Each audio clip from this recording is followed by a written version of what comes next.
নমস্কার বন্ধুরা, আমি শ্রাবণী। আমার গার্ডেনিং চ্যানেলে তোমাদের প্রত্যেককে স্বাগত। বন্ধুরা, আমি আজকে তোমাদের ভিডিওটা কিন্তু খুবই গুরুত্বপূর্ণ একটা ভিডিও নিয়ে এসেছি জবা গাছের উপরে।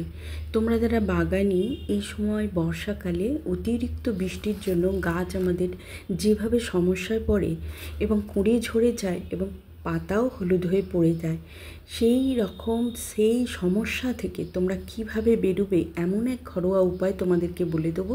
দুটি উপায়, যে দুটির উপায়ে তোমরা রান্নাঘর থেকে পেয়ে যেতে পারো, এবং সেই উপায় দুটি তোমরা যদি ঠিকঠাক করতে পারো তোমার গাছ চমৎকার থাকবে। তোমরা প্রথমেই ভাববে যে এই সময় বৃষ্টি যে প্রচুর পরিমাণে হচ্ছে, এক পক্ষে কিন্তু গাছের যেমন বৃষ্টি জীবনদায়ক, আবার বেশি অতিরিক্ত বৃষ্টি গাছের জন্য ক্ষতিকারক এবং প্রায় মৃত্যুও ডেকে আনে। আমাদের প্রাণের গাছটিকে, খুব পছন্দের গাছটিকে অনেক সময় কিন্তু প্রচণ্ড বৃষ্টির জন্য আমরা হারাতেও পারি।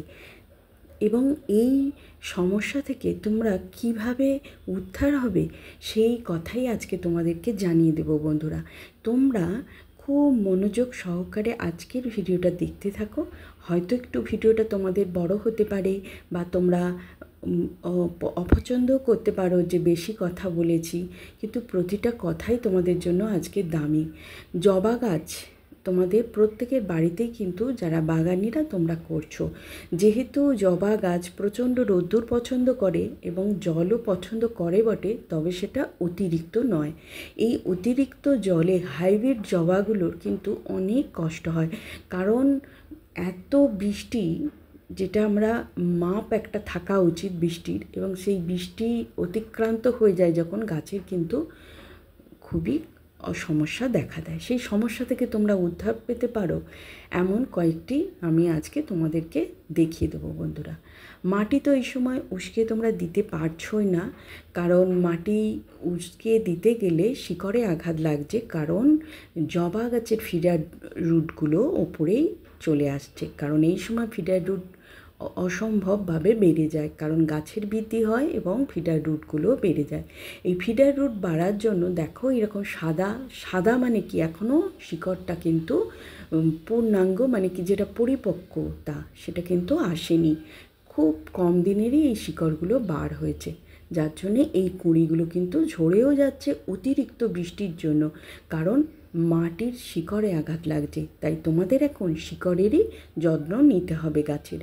এই ভেজা মাটির জন্য এই যে দারুচিনি দেখাচ্ছি, এমন একটা ঘরোয়া জিনিস, এটা তোমার গাছকে সুস্থ রাখবে। এই ঘরোয়া উপাদানে তোমরা যদি এইটা মাটির মধ্যে পুঁতে দাও এই জিনিসটাকে, তাহলে পোকামাকড়েরও এটা পছন্দ, যার অপছন্দ পোকামাকড়ের, তাই তোমার কিন্তু গাছের জন্য এতটা ভালো হবে এবং ছত্রাক দূর করতে পারে।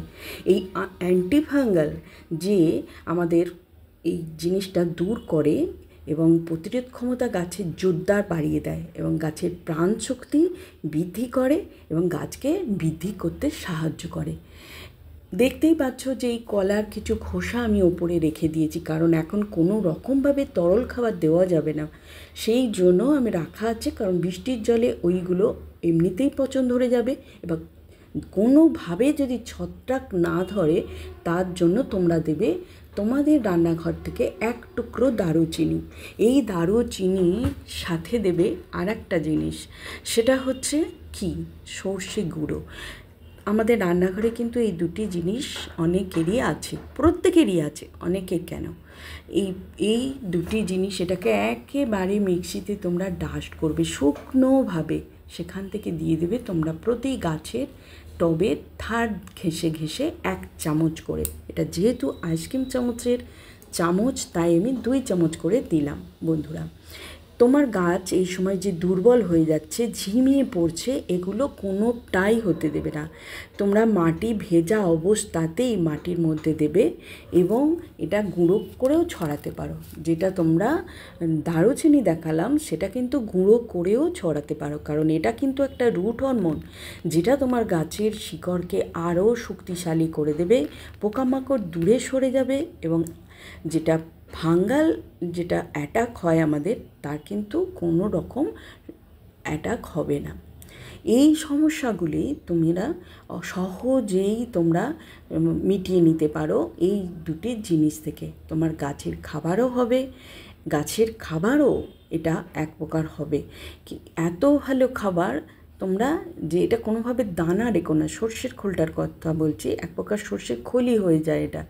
যারা তোমাদেরকে হয়তো বলবে যে এটাতে কোনো রকমভাবে অসুবিধা হবে, কারণ আমরা তো সর্ষের খোল থেকে তেলটা ঘানিতে বার করে নেওয়া হয়, এটা তো হয় না, এই ধরনের কোনো সমস্যাই এটা হবে না। আমি ব্যবহার করেছি, তাই ব্যবহার করে তোমাদের প্রত্যেককে দেখিয়ে দিলাম। তোমরা কোনো সমস্যাতেই পড়বে না যদি সর্ষের দানা মিক্সিতে গুঁড়ো করে 1 চামচ করে এই রকমভাবে টবের ধার ঘেঁষে ছড়িয়ে দাও।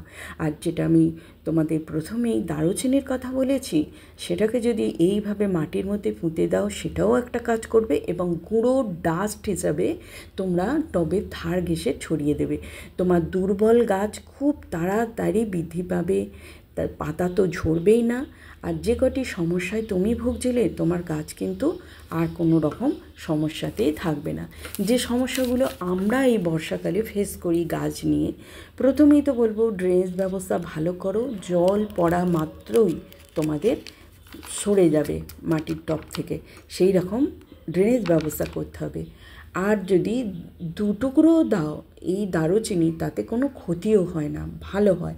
যেহেতু এটা আমার 12 ইঞ্চির টব, তাই আমি 2টি দিয়েছি, 2টি পিস, মানে 2 গাঁট করে 2টি পিস দিয়েছি।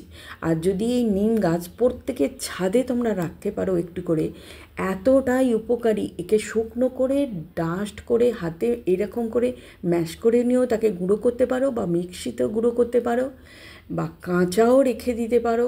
ওপরে কোনো রকম ফাঙ্গাস ধরবে না সেই পাতার মধ্যে, বৃষ্টির জলে আপনা থেকেই মাটিতে সেটা পচন ধরে যাবে এবং মাটিতে মাটির কাজ সে করে দেবে। বন্ধুরা, এই কটি জিনিস যদি তুমি এখন করতে পারো, খুবই গুরুত্বপূর্ণ 2টি জিনিস তোমাদেরকে বলেছি গাছের বৃদ্ধি ঘটানোর জন্য।